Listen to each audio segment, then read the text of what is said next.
Welcome on in, guys. Tobin here with you, and thanks for checking out the channel. Hope everybody's doing fantastic out there. If you guys could subscribe, that'd be great. Hit that like button. Leave comments. Although I hear enough of the Gru jokes on the live stream on Tobin and Leroy, but you guys should tune in anyway. 560 WQAM's YouTube page. We had the great Karan Butler on yesterday. I recommend you guys heading over there and seeing what CB had to say about this Miami Heat season. Got a lot of great stuff and insight on the Heat young guys, Nico and Khalil Ware and Bam, and I would recommend it. You know, great insight from the Heat assistant coach who has a new book out, so go check that out, everybody. But there was some Heat news yesterday regarding two Miami Heat starters, or potential starters, if you believe the idea that jobs are up for grabs going into this training camp. And one of the things that could deter this is the idea that if a couple of these guys are both banged up. So Terry Rozier and Nikola Jović are both working their way back from injuries. They spoke to reporters on a conference call yesterday, and we got those quotes from the beat guys, the great beat guys, Anthony Chang, Ira Winderman, both speaking to Scary Terry and Nico.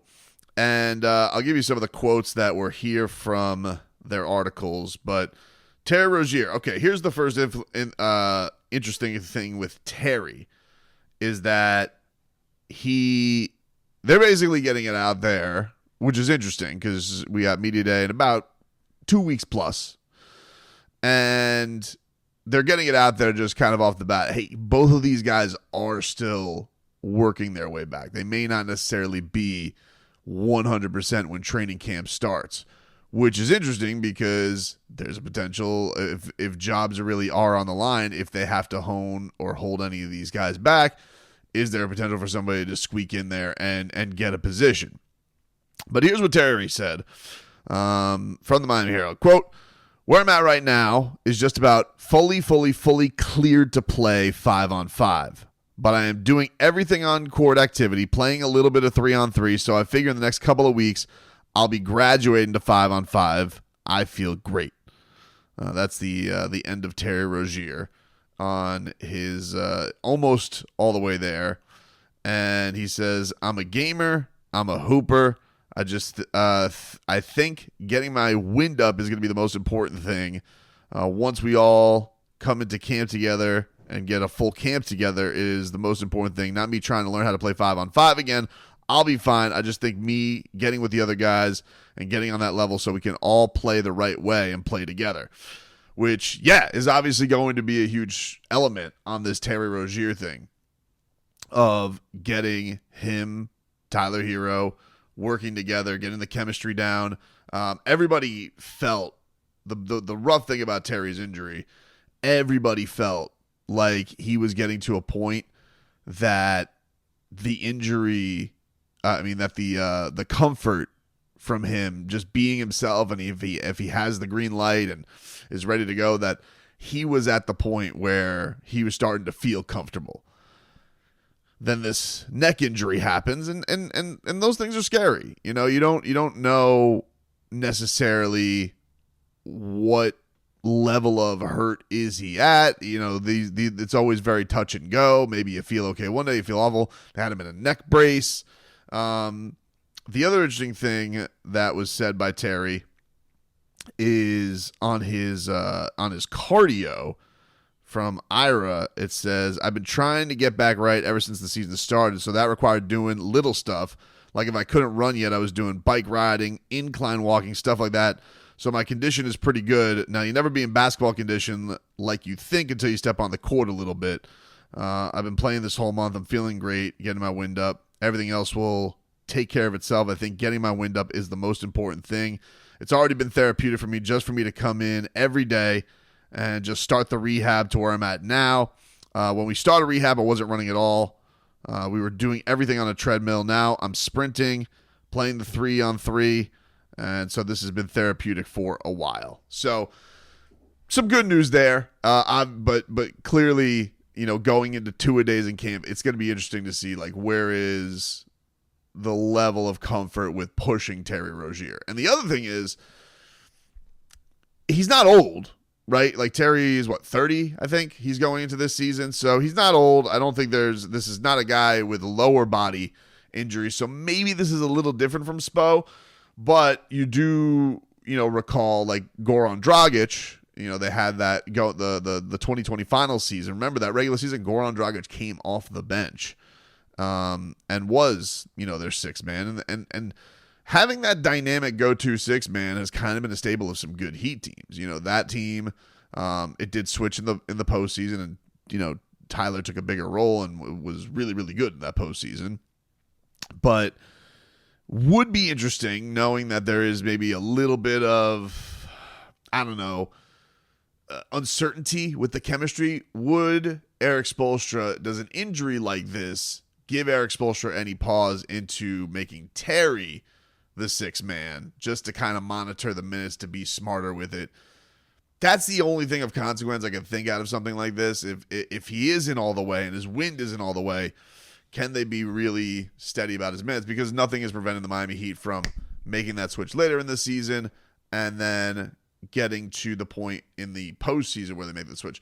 And remember, it's always easy, it feels like, to make these decisions almost from the onset of, hey, you're going from starter to bench because your wind isn't right, to let's start him off on the bench, let's start this process slowly, and then when we think he's completely right, then all of a sudden he's in the starting lineup. So those quotes were interesting for me from Terry, that this could be a situation where if he's not all the way back, if he is not 100%, if they feel like in a couple weeks he is cleared to play 5-on-5, will he be good through this preseason? Remember, you got really a month of training camp, but then you basically have, kind of a month before the season really gets going. It's 3 weeks. You start on the 23rd. So you're talking about, about 3 weeks of actual revving up for the regular season. Is there a potential that Terry Rozier, who says he's almost clear for everything, but isn't cleared for everything, that they're putting this out there? And the thing that I find interesting about this with the Heat don't love giving a lot of details on injuries. I think I'll say that nicely. And so the idea that they're kind of putting this out there to their writers and making this a storyline known going into camp, so it's not like this shock once everybody gets to camp and everybody gets to media day and, hey, I'm not really all the way under, but now we know. Now you kind of have this. Brace yourself if Terry Rozier is held out of a practice. Brace yourself if Nico doesn't play a preseason game. That is what really is interesting, I think, about getting these updates from the reporters. Now, on Nico's side of things, Nico is also still on the recovery. He has an ankle / fracture that he is dealing with, and he told reporters also that he's not fully healthy. He puts it as, I would say I'm almost fully healthy. He said, quote, I would say I'm almost fully healthy. Of course, there's a little ligament that still has to be 100%. They told me it would take a little bit more time, but it shouldn't be an issue. I'm 100%. Okay. This was the thing that was interesting. I talked to Caron Butler about this, and one of the things with last year that was really valued by the Miami Heat was playing through some injuries to make yourself available. And they really, I think, appreciated Nico's availability. Caron was making this point, and he also said it really even shows more mental growth that he was playing through something and that he still gutted it out to make himself available for Serbia, because he did not play fantastic in the Olympics and his availability wasn't vast, but as I'll give you some quotes here, he wasn't in good shape for the Olympics. He basically did what he could to ramp himself up and get himself into playing shape. So Anthony writes, Jović, who won a bronze medal in Paris, almost didn't play in the Olympics because of injury, and he spent much of the Paris Games working his way back after sustaining a left ankle foot injury that he suffered in Miami. I had a little fracture, Jović said. it was not just a normal sprained ankle. It was a little fracture that I had. I did MRIs and everything at the point where they weren't sure if I was going to make the Olympics, but my biggest goal was to be there and be with the team and help as much as I can and play. I flew to Paris. I knew that I wasn't in great shape and I hadn't played for a while. My foot maybe wasn't ready for a big role, and we knew that. The coach understands everything, but he still wanted me to go, and he still believed I could help as much as I can, and that's what I did. So that is, that is just, something to keep in mind. Like, he played in the Olympics, but he wasn't 100%, and he really was kind of gutting through not being in shape and gutting through this injury a little bit, which, mentally is a bit of a feather in the cap to Jović, and I think, the Heat organization is going to appreciate that, because I think they like guys who kind of suck it up through things. I think they appreciated that with Jaime last year, where he wasn't 100% all the time, but really, really, really tried to make himself available, even dealing with like the groin injury or whatever, and knowing that there were times out there where he was slumping, but he was out there. He's making himself available. Bam, dealing with the hip injury last year. But he was trying to get out there, making himself about games where he's like, you can see on the bench, he's flexing, he's touching his hip. Nico also said, we're making sure that my foot is good after every practice because the injury I had is not a joke. I really want to make sure that I don't have any new problems with it. So during camp, I wouldn't say that I'm going to sit down or anything, but of course, I want to make sure that everything is good. If something starts hurting by chance, I'll probably need to step away. But I don't think that's going to be the case, and I'm really looking forward to being 100% and giving everything I have. I think Nico is going to try and make himself available for camp. First of all, if it is true that jobs are on the line or whatever, and I think for that, maybe it is the case, but I do think most likely it's still going to be Terry, Tyler, Nico, Bam, Jimmy. I think that's going to be the case for the starting lineup. But what does open the door for that is not being available. And I think that even speaking with Karan about how Karan Butler yesterday about how much they appreciated Nico making himself available for the Olympics, even though it's not a Heat team. I think they said that it shows even more mental growth from him, that he can get through this even if he's not 100%. I think they're really, really going to value that this year. Still a possibility, that they're going to be smart with certain things, especially Terry, because I think with him, you want to, ramp things up. With Nico, I don't think even as a starter is going to play extended minutes, at least to start. I think the role is going to be similar to last year.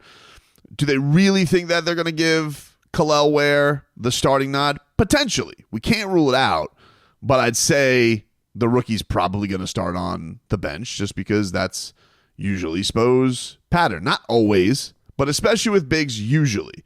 He's given some young guards and undrafted guards chances. He's given Gabe Vincent, Kendrick Nunn, Tyler Hero, even though Vincent wasn't really a rookie.